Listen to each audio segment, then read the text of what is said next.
കഴിഞ്ഞാൽ നമുക്ക് കുറച്ച് എളുപ്പമുണ്ട്. കാരണം അത് ആ ഫോം ഷീറ്റും കൂടി വച്ചാരണേ കുറച്ച് ടൈറ്റായിട്ടിരിക്കും.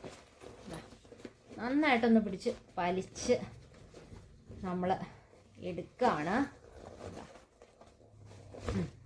ഇങ്ങനെ വലിച്ച് ഒന്ന് അമർത്തി കൊടുക്കുക 2 വശം കേട്ടോ. അപ്പം ഈസി ആയിട്ട് പോരും. ഓക്കെ, നമ്മുടെ ഇവിടെ മുകൾ വശവും ഇങ്ങനെ ഒന്ന് എടുക്കുക, ഒന്ന് നമ്മൾ അമർത്തി കൊടുക്കുക.